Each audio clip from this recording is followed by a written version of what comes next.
ಅಶ್ಲೀಲ ವಿಡಿಯೋ ಕೇಸ್ನಲ್ಲಿ ಪ್ರಜ್ವಲ್ ರೇವಣ್ಣಗೆ ಕಾನೂನಿನ ಕುಣಿಕೆ ಬಿಗಿಯಾಗ್ತಾ ಇದೆ. ತಪ್ಪಿಸಿಕೊಳ್ಳೋದಕ್ಕೆ ದಾರಿಯೇ ಇಲ್ಲ ಅನ್ನುವಂತ ಪರಿಸ್ಥಿತಿ ಸೃಷ್ಟಿಯಾಗಿದೆ. ಯಾಕಂತಂದ್ರೆ ಎರಡನೇ FIR ದಾಖಲಾಗಿದೆ.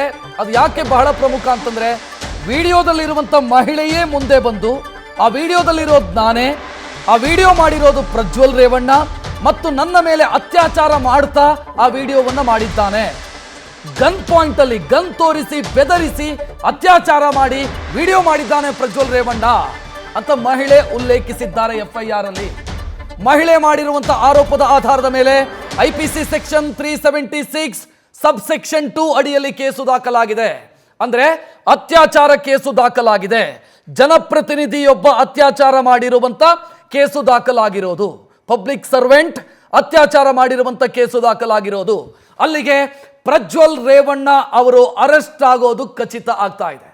ಮೊನ್ನೆ ದಾಖಲಾಗಿದ್ದಂಥ ಕೇಸ್ ಏನಿತ್ತು, ಆ ಕೇಸು ಹೊಳೆನರಸೀಪುರದಲ್ಲಿ ದಾಖಲಾದಂಥ ಕೇಸು, ಆ ಕೇಸು ಕೊಟ್ಟಂತ ಮಹಿಳೆ 47 ವರ್ಷದ ಮಹಿಳೆ, ಅವರು ಈ ವಿಡಿಯೋದಲ್ಲಿ ಇರಲಿಲ್ಲ ಮತ್ತದು ಲೈಂಗಿಕ ದೌರ್ಜನ್ಯ ಕೇಸ್ ಅಷ್ಟೇ ಆಗಿತ್ತು.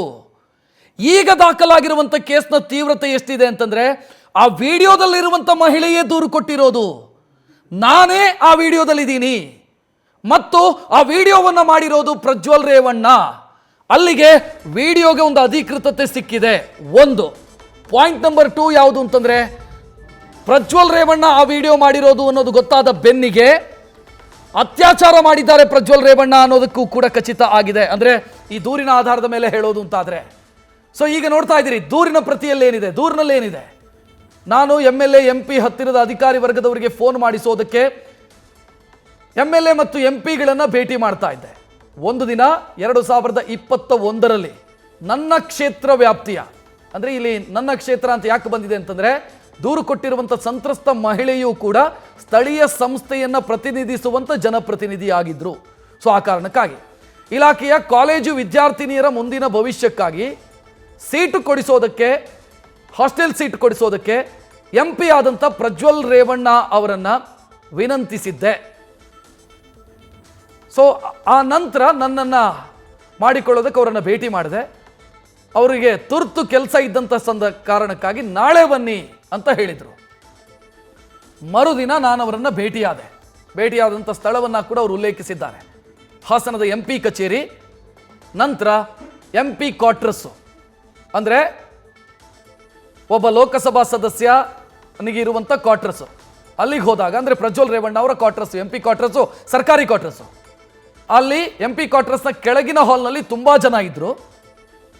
ನಂತರ ಅಲ್ಲಿರುವ ಸಿಬ್ಬಂದಿ ನೀವು ಮೇಲೆ ಇರಿ, ಅಲ್ಲಿ ಒಂದಿಷ್ಟು ಮಹಿಳೆಯರಿದ್ದಾರೆ ಅಂತ ಹೇಳಿ ನನ್ನನ್ನು MP ಕ್ವಾರ್ಟರ್ಸ್ನ ಮೇಲಿನ ಮಹಡಿಗೆ ಕಳಿಸಿದರು. ಪ್ರಜ್ವಲ್ ರೇವಣ್ಣ ಕೆಳಗೆ ಬಂದಂಥ ಒಂದಿಷ್ಟು ಜನ ಅಂದರೆ ಕ್ಷೇತ್ರದ ಬೇರೆ ಬೇರೆ ವಿಚಾರಕ್ಕೆ ಬಂದಂಥ ಸಾರ್ವಜನಿಕರು ಅವರನ್ನು ಮಾತನಾಡಿಸಿಕೊಂಡು ಆ ನಂತರ ಹಾಲ್ ಹತ್ರ ಬಂದು ನನಗಿಂತ ಮುಂಚೆ ಯಾರು ಬಂದಿದ್ರು ಆ ಮಹಿಳೆಯರನ್ನು ಮೊದಲು ಮಾತನಾಡಿಸಿ ನಂತರ ಕಳಿಸಿದರು ಅಂತ ಈ ಮಹಿಳೆ ಹೇಳ್ತಾರೆ ದೂರಿನಲ್ಲಿ. ಕೊನೆಗೆ ನಾನು ಒಬ್ಬಳೇ ಉಳ್ಕೊಂಡೆ. ಆಗ ಅವರು ನನ್ನನ್ನು ಮೇಲೆ ಅವರ ರೂಮ್ ಒಳಗಡೆ ಕರೆದರು. ನಾನು ರೂಮ್ನ ಒಳಗೆ ಹೋದೆ. ಆಗ ಅವರು ನನ್ನ ಕೈ ಹಿಡಿದು ಎಳ್ಕೊಂಡ್ರು. ಆ ನಂತರ ರೂಮಿನ ಬಾಗಿಲನ್ನು ಕ್ಲೋಸ್ ಮಾಡಿದರು. ಪ್ರಜ್ವಲ್ ರೇವಣ್ಣ ಬಾಗಿಲನ್ನು ಹಾಕ್ಕೊಂಡ್ರು. ಆವಾಗ ನಾನು ಬೇಡ, ಯಾಕೆ ಬಾಗಿಲು ಹಾಕ್ತಾ ಇದ್ದೀರಾ ಅಂತ ಕೇಳಿದೆ. ಆಗ ಅವರು ಏನೂ ಆಗಲ್ಲ ಅಂತ ಹೇಳಿ ನನ್ನನ್ನು ಬೆಡ್ ಮೇಲೆ ಕೂರೋದಕ್ಕೆ ಹೇಳಿದರು. ಆಮೇಲೆ ಅವರು ನಿನ್ನ ಗಂಡ ತುಂಬ ಜೋರು, ಸ್ವಲ್ಪ ಕಡಿಮೆ ಮಾತನಾಡೋದಕ್ಕೆ ಹೇಳು, ಇಲ್ಲ ಅಂತಂದರೆ ಅವನನ್ನು ಬಿಡಲ್ಲ ಅಂತ ಹೇಳಿದರು.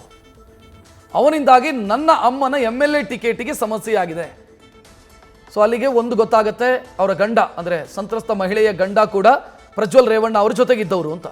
ನಿನ್ನ ಗಂಡ ರಾಜಕೀಯವಾಗಿ ಬೆಳೆಯಬೇಕು ಅಂತಂದರೆ ನಾನು ಹೇಳಿದ ಹಾಗೆ ಮಾಡು ಅಂತ ಹೇಳುತ್ತಾ ನನ್ನನ್ನು ಮಂಚದ ಮೇಲೆ ಬಟ್ಟೆ ಬಿಚ್ಚೋದಕ್ಕೆ ಅಂತ ಹೇಳಿದರು.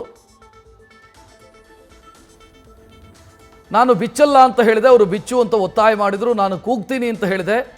ಆ ವೇಳೆ ನನ್ನ ಹತ್ರ ಗನ್ ಇದೆ ಅಂತ ಬೆದರಿಸಿದರು ನನ್ನನ್ನು. ನಿನ್ನ ಗಂಡನನ್ನೂ ಬಿಡಲ್ಲ, ನಿನ್ನನ್ನೂ ಬಿಡಲ್ಲ ಅಂತ ಬೆದರಿಸಿದರು ಅಂತ ಮಹಿಳೆ ಆ FIR ಕಾಪಿಯಲ್ಲಿ ಉಲ್ಲೇಖಿಸ್ತಾರೆ.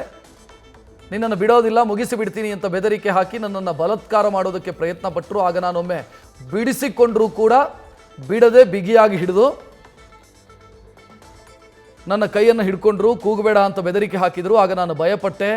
ಆಗ ಅವರು ಅವರ ಮೊಬೈಲ್ ತೆಗೆದರು. ಆ ಭಯದಿಂದ ನಾನು ಹೆದರಿ ಅವರು ಹೇಳಿದ ಹಾಗೆ ಕೇಳಿದೆ ಮತ್ತು ಅವರು ಹೇಳಿದಂತೆ ಅವ್ರ ಜೊತೆ ನಡ್ಕೊಂಡೆ. ಹೀಗೆ ಅವರು ನನ್ನನ್ನು ಬಲಾತ್ಕಾರ ಮಾಡುತ್ತಾ ಲೈಂಗಿಕ ದೌರ್ಜನ್ಯ ಮಾಡಿ ಅದನ್ನು ತಮ್ಮ ಮೊಬೈಲ್ನಲ್ಲಿ ಸೆರೆ ಹಿಡ್ಕೊಂಡ್ರು. ಅಂದರೆ ಮೊಬೈಲಲ್ಲಿ ಚಿತ್ರೀಕರಣ ಮಾಡಿದರು. ನಾನು ಆಗಲೇ ಹೇಳಿದೆ, ಈ FIR ಒಂದೇ ಸಾಕು ಆ ವಿಡಿಯೋ ಅಧಿಕೃತತೆಯ ಬಗ್ಗೆ ಹೇಳೋದಕ್ಕೆ. ಆಮೇಲೆ ನೀನೇನಾದರೂ ಈ ವಿಚಾರವನ್ನು ಬಾಯಿ ಬಿಟ್ಟರೆ ನಿನ್ನ ವಿಡಿಯೋವನ್ನು ಸಾರ್ವಜನಿಕವಾಗಿ ಬಿಡ್ತೀನಿ ಅಂತ ನನ್ನನ್ನು ಬೆದರಿಸಿದರು. ಆ ವಿಡಿಯೋದಲ್ಲಿ ನನ್ನ ಮುಖ ಇಲ್ಲ, ಯಾಕಂತಂದರೆ ಶೂಟಿಂಗ್ ಮಾಡಿರೋದು ಪ್ರಜ್ವಲ್ ರೇವಣ್ಣ. ನಿನ್ನ ಮಾನ ಮರ್ಯಾದೆ ಹೋಗುತ್ತೆ, ವಿಡಿಯೋದಲ್ಲಿರೋದು ನೀನು, ನಿನ್ನ ಮಾನ ಮರ್ಯಾದೆ ಹೋಗುತ್ತೆ ಅಂತ ಹೆದರಿಸಿದರು.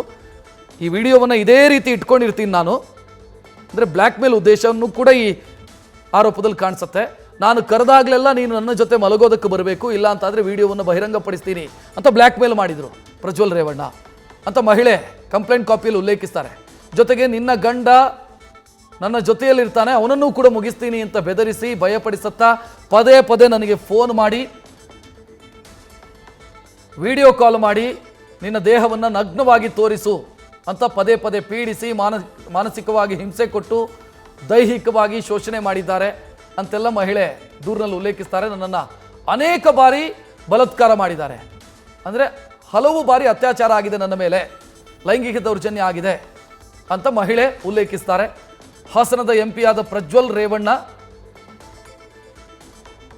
ಅಧಿಕಾರವನ್ನು ದುರುಪಯೋಗಪಡಿಸಿಕೊಂಡು ಕೊಲೆ ಬೆದರಿಕೆ ಹಾಕಿ ಭಯಪಡಿಸಿ ಬಲವಂತವಾಗಿ ಬಲಾತ್ಕಾರ ಮಾಡುತ್ತಾ ಲೈಂಗಿಕ ದೌರ್ಜನ್ಯ ಮಾಡಿ ಅದನ್ನು ವಿಡಿಯೋ ಚಿತ್ರೀಕರಣ ಮಾಡಿಕೊಂಡು ಸಾರ್ವಜನಿಕವಾಗಿ ಬಹಿರಂಗ ಮಾಡ್ತೀನಿ, ಮಾನ ಮರ್ಯಾದೆ ಹಾಳು ಮಾಡ್ತೀನಿ ಅಂತ ಬ್ಲ್ಯಾಕ್ ಮೇಲ್ ಮಾಡಿ ಹೆದರಿಸಿ ಪದೇ ಪದೇ ನನ್ನ ಮೇಲೆ ಅತ್ಯಾಚಾರ ಎಸಗಿದ್ದಾರೆ ಅಂತ ಮಹಿಳೆ ಆ ದೂರಿನಲ್ಲಿ ಉಲ್ಲೇಖಿಸಿದ್ದಾರೆ. CIDಗೆ ಕೊಟ್ಟಿರುವಂಥ ದೂರಿದು. ಅಂದರೆ ಏನಾಯಿತು ಅಂತಂದರೆ SIT ಅಧಿಕಾರಿಗಳಿಗೆ ಏನು ಮಾಡಿದರು ಅಂತಂದರೆ ಆ ವಿಡಿಯೋದಲ್ಲಿರುವಂಥ ಸಂತ್ರಸ್ತೆಯರನ್ನು ಸಂಪರ್ಕಿಸಿದರು. ಅವರನ್ನು ಬೆಂಗಳೂರಿಗೆ ಕರೆಸ್ಕೊಂಡು ಅವರಿಂದ ಹೇಳಿಕೆಯನ್ನು ದಾಖಲಿಸಿದರು. ಅದರಲ್ಲಿ ಒಬ್ಬ ಮಹಿಳೆ ದೂರು ಕೊಡೋದಕ್ಕೆ ಒಪ್ಪಿದರು. ಅದೇ ಮಹಿಳೆ, ಇವರು 44 ವರ್ಷದ ಮಹಿಳೆ ದೂರು ಕೊಡೋದಕ್ಕೆ ಒಪ್ಪಿದರು. SIT ಮುಂದೆ ದೂರು ಕೊಡೋದಕ್ಕೆ ಒಪ್ಪಿದಾಗ ಅವರನ್ನು CIDಯಲ್ಲಿ ಅವರ ಹೆಸರಲ್ಲೂ ಒಂದು FIR ಮಾಡಲಾಗಿದೆ. ಅದೇ FIR ಇದು.